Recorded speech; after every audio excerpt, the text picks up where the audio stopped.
তৎকালীন প্রধানমন্ত্রী যে উস্কানিমূলক বক্তব্য অর্থাৎ রাজাকারের বাচ্চা বলে, রাজাকারের নাতিপুতি বলে সম্বোধন করেছিলেন, তারই পরপর অর্থাৎ 14 তারিখ দিবাগত রাত 12টার পরে, দ্যাট ইজ 15 তারিখ, তৎকালীন আইসিটি প্রতিমন্ত্রী জুনায়েদ আহমেদ পলক তার ভেরিফাইড ফেসবুকে পরপর 3টি স্ট্যাটাস দেন।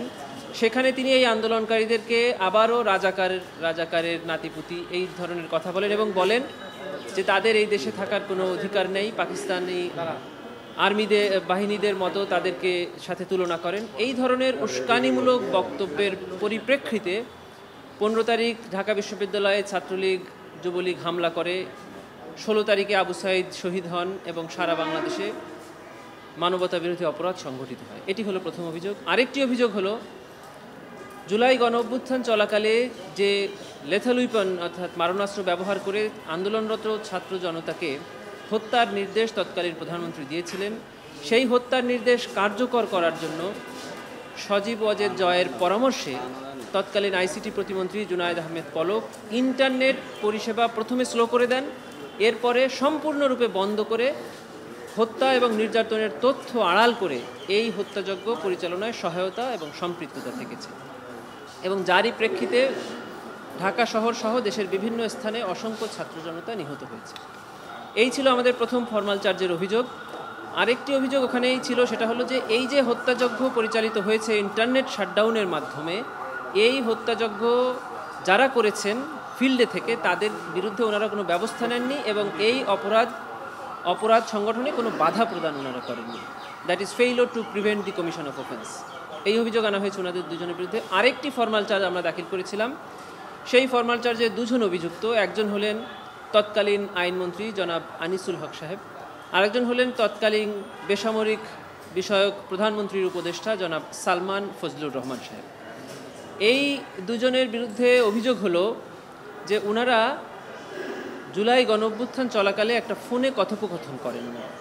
এই কথোপকথনের এক পর্যায়ে ওনারা বলেন যে কারফিউ চলা অবস্থায় এদেরকে মানে আন্দোলনকারী ছাত্র জনতাদেরকে শেষ করে দিতে হবে।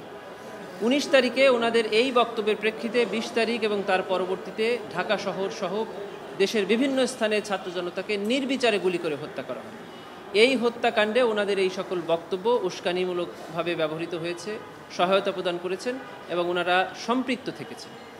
আরেকটি অভিযোগ ওনাদের বিরুদ্ধে আনা হয়েছে, সেটা হলো যে জুলাই আন্দোলন চলাকালে 22 জুলাই 2024 তারিখ জনাব সালমান এফ রহমান একদল ব্যবসায়ীদেরকে নিয়ে তৎকালীন প্রধানমন্ত্রীর সাথে গণভবনে দেখা করেন এবং দেখা করে ওনাকে এই যে হত্যাকাণ্ড চলছে সারা দেশে এটা চালিয়ে যাওয়ার জন্য উস্কানি এবং সহায়তা প্রদান করেন এবং বলেন যে জীবন দিয়ে হলেও প্রধানমন্ত্রীর এই কাজের সাথে ওনারা আছেন।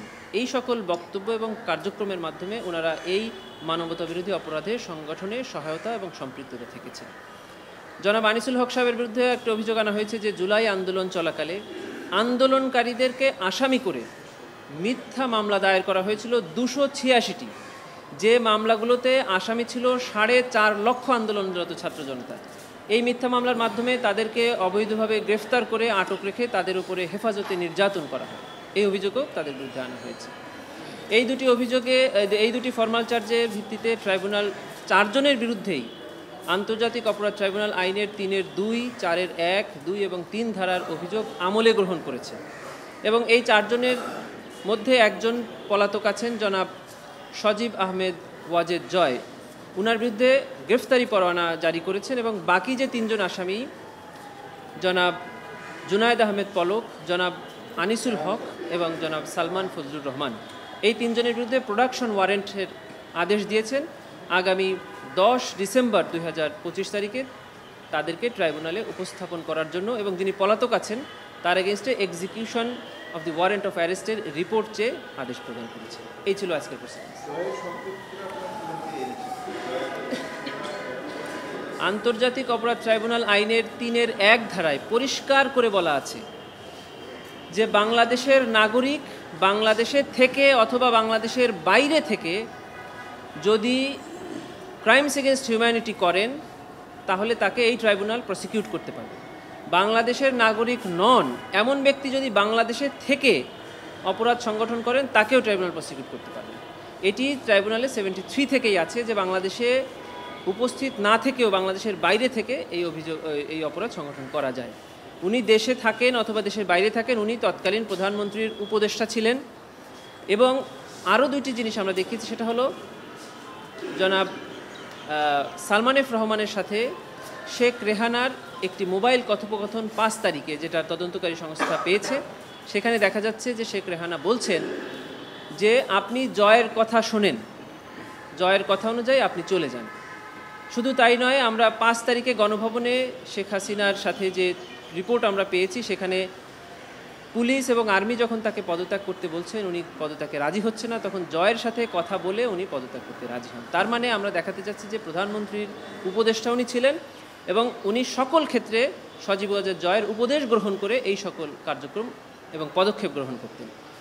আর যেহেতু আইসিটি উপদেষ্টা এবং আইসিটি প্রতিমন্ত্রী পলক সাহেব ইন্টারনেট শাটডাউন করে অপরাধ সংগঠন করেছেন এবং এই দায় ওনাদের দুজনের উপরে একইভাবে বর্তায়। শুধু তাই নয়, তারা দায়িত্বে থাকা অবস্থায় তার সাবঅর্ডিনেটরা যে অপরাধ সংগঠন করেছে তার বিরুদ্ধে কোনো ব্যবস্থা গ্রহণ করেনি। এবং আমরা ডকুমেন্টে দেখিয়েছি যে ইন্টারনেট যে শাটডাউন করা হয়েছিল সেটা শুধু মৌখিক আদেশে না, এটা লিখিত আদেশে এবং মোবাইলের SMS-এর মাধ্যমে, টেক্সট প্রেরণের মাধ্যমে ইন্টারনেট বন্ধ করার নির্দেশ ওনারা দিয়েছিলেন। এবং উনি পরবর্তীতে এটাকে ভিন্ন খাতে প্রবাহিত করার জন্য ইন্টারনেট বন্ধ হয়নি, ইন্টারনেট বন্ধ করা হয়নি, ইন্টারনেট বন্ধ হয়ে গেছে, এই ধরনের কথা বলে জাতিকে বিভ্রান্ত করেছিলেন।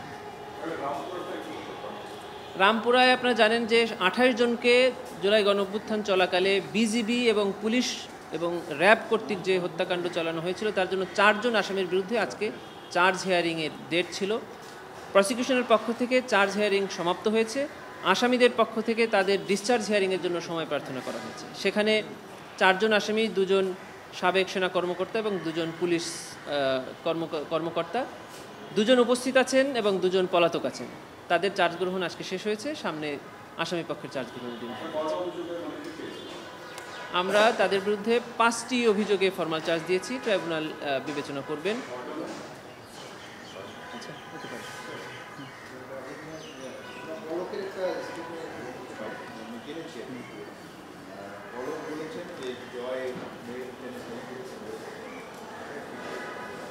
হ্যাঁ, এটা তো আমরা আমাদের ফরমাল চার্জে আমরা এনেছি যে আইসিটি উপদেষ্টা এবং আইসিটি প্রতিমন্ত্রীর যৌথ পরামর্শ, পরিকল্পনা এবং ষড়যন্ত্রে পরিকল্পিতভাবে ইন্টারনেট সেবা প্রথমে কমিয়ে দেওয়া হয়, পরবর্তীতে সম্পূর্ণরূপে বন্ধ করে দেওয়া হয়। উদ্দেশ্যটা ছিল এই যে জুলাই গণঅভ্যুত্থানে যে মানবতা বিরোধী অপরাধ সংগঠন হচ্ছে সেটা দেশে এবং আন্তর্জাতিকভাবে এই তথ্যকে আড়াল করা এবং এই অপরাধ সংগঠন চালিয়ে যাওয়ার জন্য উস্কানি এবং প্ররোচনা দেওয়া।